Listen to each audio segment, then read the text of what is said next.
Welcome back. We take you to the spring of 1965. It was a troubled time in America, and President Lyndon Johnson, fresh off the deeply disturbing images of Bloody Sunday in Selma, and for those of you not old enough to know about that, that refers to the beatings suffered by protesters crossing the Edmund Pettus Bridge in Selma, Alabama, en route, they hoped, for Montgomery. All this in pursuit of voting rights for African Americans, a cause Johnson was about to make his own with a speech to a joint session of Congress. This is CBS News correspondent Dave Shoemaker with a CBS News special report on President Johnson's speech to a joint session of Congress. Tonight's appearance by the president on Capitol Hill was at the invitation of congressional leaders, at least formally, and is considered somewhat unusual. It's taken as a sign of Mr. Johnson's concern with recent events in Alabama, his desire for quick action on voting rights, and also perhaps his sensitivity to criticism that the administration has not been doing all it could in this area. CBS News Radio continued its coverage, painting a portrait of a president about to lay down a rhetorical marker for the ages.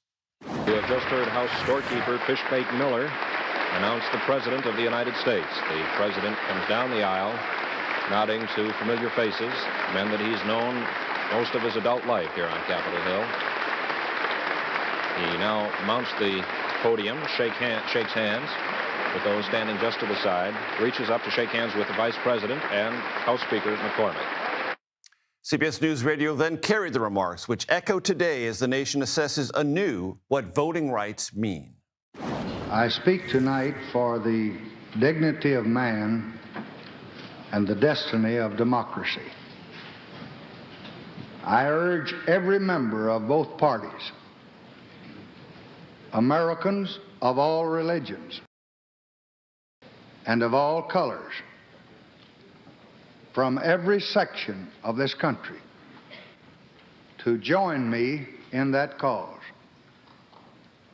At times, history and fate meet at a single time, in a single place, to shape a turning point in man's unending search for freedom.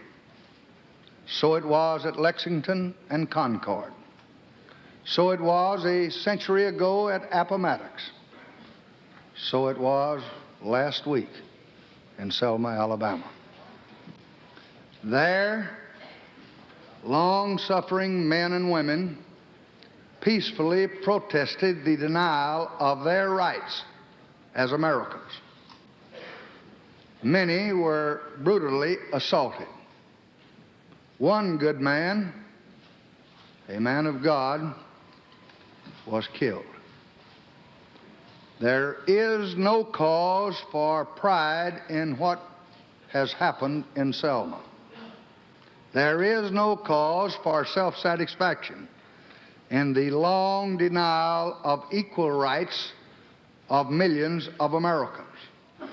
But there is cause for hope and for faith in our democracy and what is happening here tonight.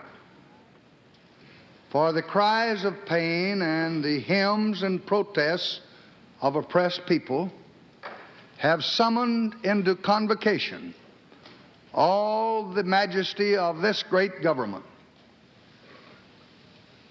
the government of the greatest nation on earth.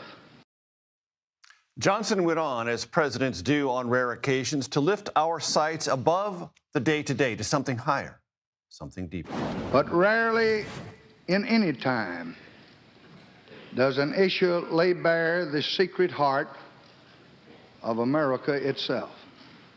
Rarely are we met with a challenge, not to our growth or abundance, or our welfare or our security, but rather to the values and the purposes and the meaning of our beloved nation. The date, March 15th, 1965. Johnson signed the Voting Rights Act August 6th, 1965. That was carried on CBS News Radio as well.